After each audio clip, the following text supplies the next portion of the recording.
I thought I was aging normally, but these everyday habits were quietly stealing my life.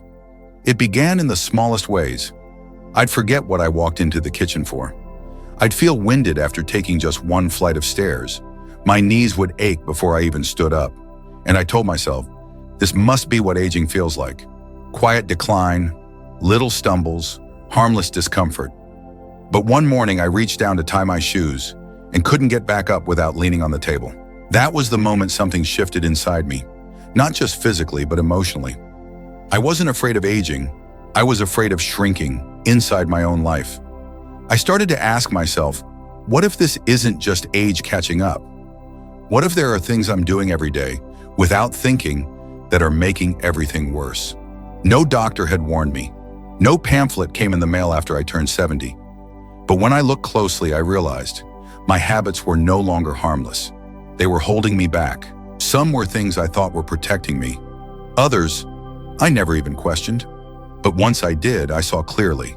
I let go, and I got a part of myself back. If you're still reading, maybe there's a part of you asking the same question I did. Am I still growing, or just going through the motions? So let me take you with me, not as an expert, just as someone who almost let the quiet habits win. And if you know someone, a parent, a sibling, a friend, who's slowly fading without realizing why, please share this with them. Sometimes the smallest shift in awareness can change everything. Let's begin. The first habit I didn't question was simple. I stopped moving. Not completely. I still walked to the mailbox, carried groceries. But I told myself, after 70, slowing down was smart, safer, more comfortable. But here's the truth I learned the hard way. Stillness isn't safety. It's silent surrender. At first, I was just tired more often. Then came the soreness, the loss of strength. I began avoiding stairs, then chairs without arms, then long walks altogether.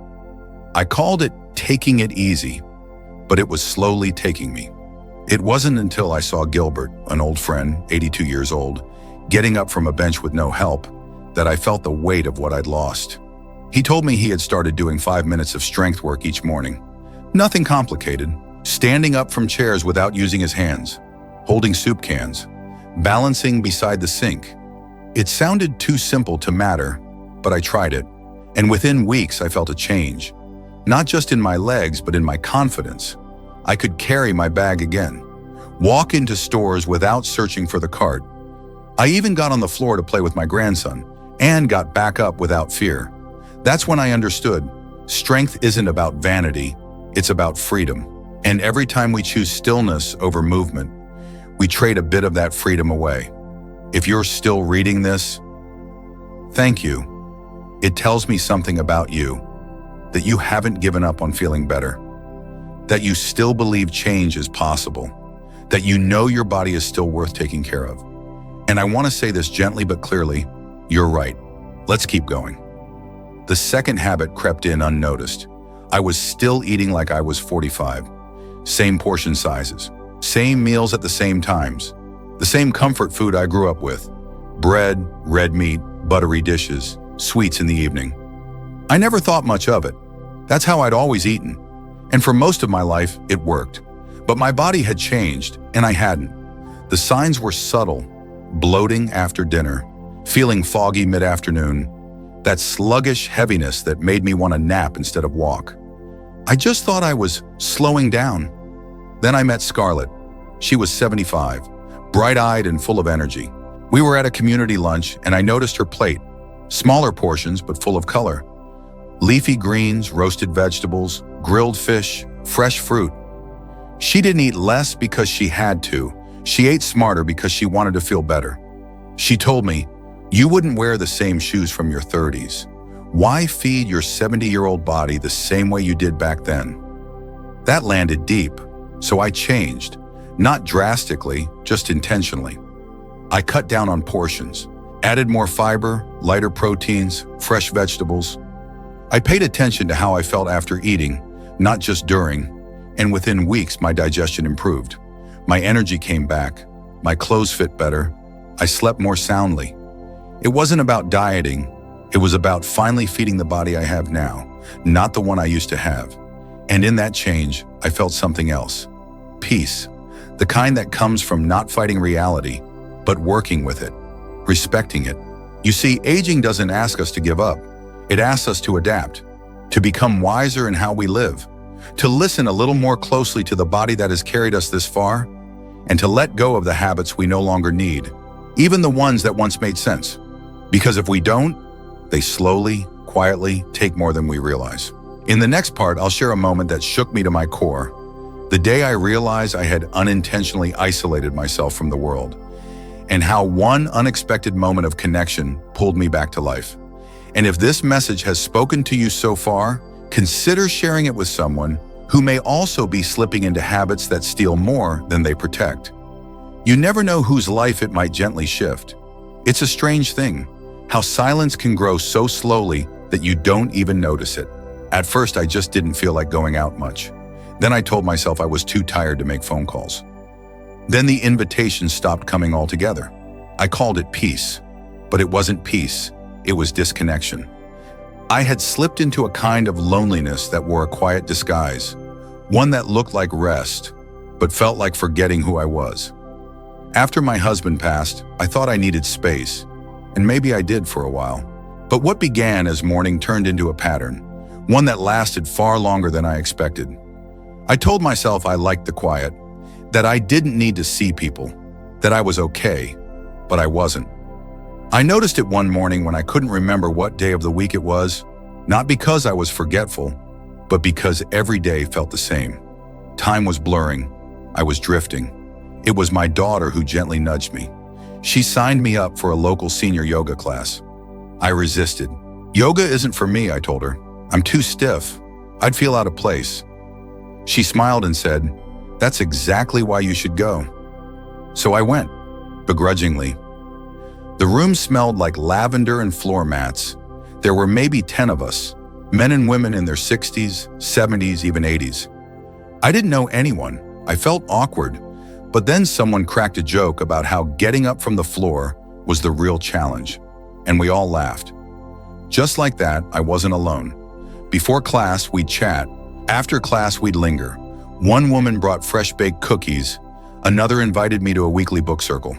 I began looking forward to those Thursdays, not for the yoga, but for the connection. It wasn't about being social. It was about remembering I was still part of something, that my life still touched other lives, that laughter still lived in me, even if I hadn't heard it in a while. If you've been withdrawing, telling yourself it's just easier to stay home, I understand. I really do. But I want you to ask yourself something. Are you protecting your peace or slowly losing your spark? There's a difference, and one gentle yes can bring that spark back. Not long after I started reconnecting with people, another habit came up, one I didn't even realize was dangerous. I was brushing off small health issues, little things, a flutter in my chest, slight dizziness when I stood too fast, numbness in my toes. I chalked it up to age. I told myself I didn't want to be a burden. And honestly, I was tired of waiting rooms and medical bills. So I said nothing, but it was my daughter again, thank heavens for her, who noticed something was off. "You've been sitting more. You look pale." She scheduled an appointment for me. I rolled my eyes, but I went. Turned out those little signs were early warnings of a condition that, left alone, could have become serious. We caught it early. A few changes in diet, some medications, and most of all, awareness. And the strangest thing, I felt relieved, not scared, not ashamed, just grateful that I listened, that someone else listened. Aging doesn't mean ignoring the whispers your body sends you. It means tuning in, because those whispers matter. And when you act early, you give yourself a choice, control even, and that's something worth holding on to. If you're still here with me, I want you to know this. I'm not sharing any of this to make you feel bad. I'm sharing it so you feel less alone. So you know that if you've fallen into these patterns too, you're not broken, you're human, and it's never too late to step back into your own story. Let me tell you something else I resisted, something I never expected would change my life. Writing things down. Yes, something that simple. For years, I prided myself on my sharp memory. I remembered birthdays, bills, appointments. No need for calendars. That was my badge of honor. But then I started slipping. I'd forget if I took my morning pills, miss a lunch date, feel anxious but not sure why. It wasn't until I missed a doctor's appointment, one I really needed, that I realized something had to change. So I bought a little notebook, started using the calendar on my phone with my grandson's help, set alarms, got a pill box. At first I felt embarrassed, like I was admitting defeat, but after a few days, I felt lighter. I didn't have to keep everything in my head. I wasn't second-guessing. I could trust the system I built, one that worked with the brain I have now, not the one I used to have. It wasn't weakness, it was wisdom. And let me tell you, there is something freeing about no longer carrying so many reminders in your head. Your mind deserves rest too. In the next part, I'll share the most unexpected transformation of all, how I went from being terrified of technology to feeling more independent, connected, and yes, even empowered. If someone you care about has been quietly struggling, forgetting things, withdrawing, brushing off their health, please send them this story, not to scare them, but to remind them they're not alone, and a better path is always possible. If you had asked me 5 years ago what I thought about technology, I would have laughed and said, leave it to the kids. I was proud of that, honestly. I wrote checks instead of banking online. I called my daughter for appointments instead of checking the clinic's website. I thought I was simplifying my life, but in reality, I was shrinking it. I missed messages from my doctor because I didn't check email. I couldn't refill prescriptions unless someone else helped. I depended on others for things I could have done myself, if I just knew how. What really got me was the day I missed my grandson's piano recital. The time had changed. He texted me, but I didn't see it. I didn't know how to see it. And the worst part? I was too embarrassed to admit that I didn't even understand how to open the message. That night, I sat alone in my kitchen and felt a kind of helplessness I hadn't felt in decades. Not because I was old, but because I had quietly let the world move on without me. The next morning, I asked for help. It wasn't easy. I had to swallow a lot of pride. But my grandson, bless him, sat with me, phone in hand, and said, "Let's go slow. We'll figure it out together." We started with how to open and reply to messages, then how to check the calendar, then how to set a reminder for my meds. I thought I'd feel foolish, but I didn't. I felt capable. Each little skill I learned made me feel lighter. I could finally check appointments on my own, refill my prescriptions, set an alarm, send a birthday message. I even joined a small online book group for seniors, something I never imagined myself doing. Technology didn't take something from me. It gave something back, my independence, my confidence, and most surprisingly, my connection to the world. If you've ever told yourself, "I'm too old to learn," I want you to hear this from me. That's not your voice talking. That's fear, and it's lying to you. You're not too old. You're just not used to asking for help. And once you do, and once you get past that first hurdle, you'll realize something powerful. You can still adapt. You can still grow. You can still surprise yourself. I look back now at the version of myself from a few years ago, the one who thought stillness was safety, who ate the same food out of routine, who sat in silence and called it peace. And I want to reach through time and whisper, "You're not fading. You're just overdue for a shift."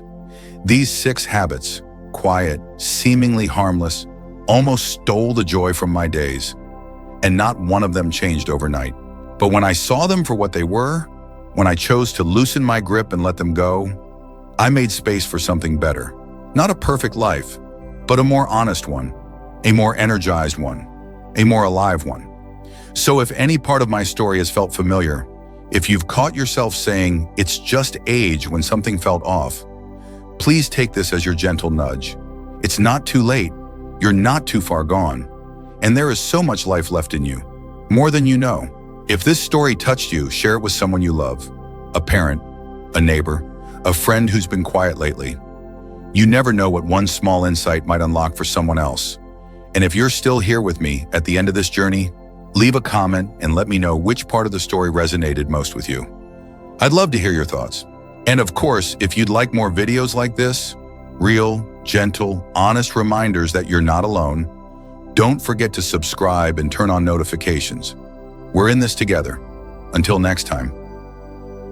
Take care of yourself, take back your strength, and never ever stop growing.